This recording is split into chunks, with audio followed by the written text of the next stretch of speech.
दोस्तों नमस्कार। मैं डॉक्टर M.K. सिंह उपकार होम्यो क्लिनिक में आप सभी का बहुत बहुत स्वागत करता हूं। आशा ही नहीं पूर्ण विश्वास करता हूं आप भी कुशल होंगे। दोस्तों आज मैं बहुत ही इम्पोर्टेंट बीमारियों का चर्चा करने जा रहा हूं, जो आप सभी कृपया ध्यानपूर्वक उसे सुने समझे। बहुत सारे लोगों का कमेंट्स आ रहा था कि सर ऑटिज्म पर एक आप वीडियो बनाएं। ऑटिज्म क्या है? अभी हम लोग देख रहे हैं 100 बच्चों में 2 से 3% बच्चे ग्रसित ऑटिज्म की बीमारी से होता है। अब मैं आपको बताना चाहूँगा ऑटिज्म आखिर है क्या। तो दोस्तों ऑटिज्म जो है, जैसे आप सभी जानते हैं, सभी पेरेंट्स खास करके माँ जानती है, पिता भी जानते हैं, कोई भी नॉर्मल बच्चा 9 महीना 10 महीना का होते होते कॉमन छोटा वर्ड जो होता है मिनिमाइज करके बोलना चाहता है, बोलता भी है। जैसे मम्मा तो मम मम, इस टाइप से वह बच्चा कॉमन वर्ड को सबसे पहले बोलना चाहता है। 12 महीना 13 महीना 14 महीना 18 महीना तक मॉम डैड ये सब, या जो भी उसका क्षेत्रीय भाषा है, मम्मी पापा, माने जो भी कॉमन वर्ड्स है उसको सबसे पहले वो नोटिस करता है और बोलता है। तो दोस्तों ऑटिज्म जो है, ऑटिज्म का बच्चा जो है वह नॉर्मल बच्चे की तरह नहीं होता है। और नॉर्मल बच्चे जो हैं उसका बिहेवियर इसके बिहेवियर में थोड़ा अलग अलग हो जाएगा। इसलिए अलग हो जाएगा जो ऑटिज्म का बच्चा जो है, माने मोटा मोटी समझा जाए, जो मेंटल और फिजिकल ग्रोथ ही उसको नहीं हो पाता, क्योंकि लेट हो गया। पेरेंट उसका इंतज़ार कर रहे हैं, अब मेरा बच्चा अब बोलेगा, अब बोलेगा, अब चलेगा, अब यह करेगा, अब वह करेगा, लेकिन वह बच्चा भिन्न हो जाता है, माने औरों से भिन्न।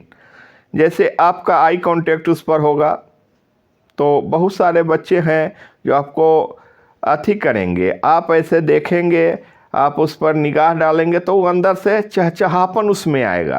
लेकिन ऑटिज्म के बच्चा में यह नहीं होगा। उसका देखने का, वो चलने में भी दिक्कत हो सकता है, बोलने में भी दिक्कत हो सकता है।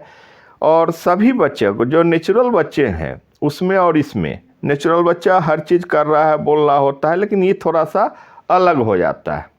माने अलग इस सेंस में मेंटल फिजिकल इसका ग्रोथ ही नहीं हो पाता है। इसी को दोस्तों ऑटिज्म कहते हैं।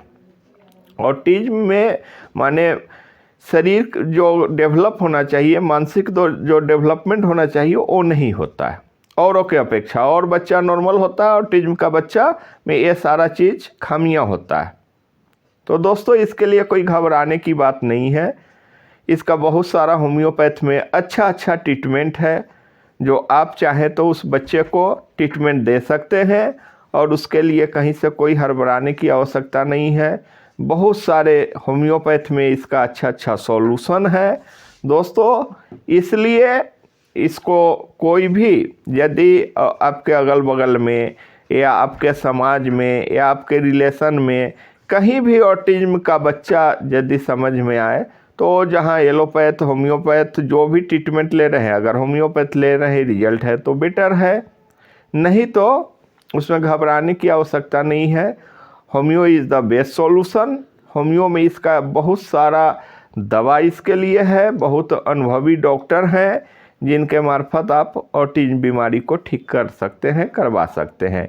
हमारे साथ भी एक वाकया हुआ था। यह किसी ऑटिज्म का केस पिछले 3 वर्ष पहले, एक बम्बे की लड़की थी, लमसम 4 बरस उसका उम्र था, और मेंटल फिजिकल बिल्कुल वीक था, कोई उसमें रिस्पॉन्स नहीं था। स्कूल बलजोरी करके रखा था, वहाँ से प्रिंसिपल, उसके स्कूल टीचर उसको वापस कर देते थे।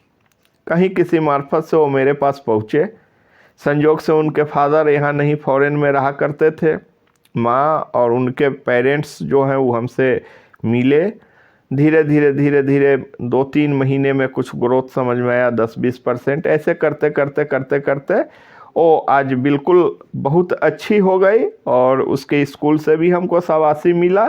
तो दोस्तों ऑटिज्म यही है मोटा मोटी, और मैं आशा ही नहीं पूर्ण विश्वास करता हूँ जो ऑटिज्म बिल्कुल ठीक होगा। घबराने की कोई आवश्यकता नहीं है। इसका कुछ कुछ मुख्य दवा हम बताते हैं। होम्योपैथ में एक्चुअल पार्टिकुलर कोई दवा नहीं होता है, हर पेशेंट टू पेशेंट वेरी करता है।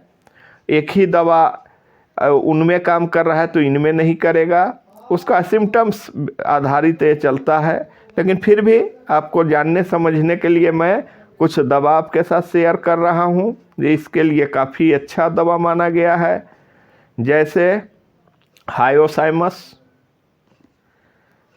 उसके बाद एस्ट्रोफेसिगिरा 30 पावर में, उसके बाद ब्राइटा कार्ब है, उसके मेनी मोर बहुत सारे मेडिसिन है। जो ये नर्व्स डिसऑर्डर होता है, ब्रेन से रिलेटेड ये परेशानी है। इसलिए दोस्तों मैं आशा करता हूँ कि आप अपने जिस शहर में रह रहे हो वहाँ के अच्छे होम्यो कंसल्टेंट हमारे जो डॉक्टर हैं उनसे आप संपर्क करें और ये अपने बच्चे को वहाँ ले जाएं।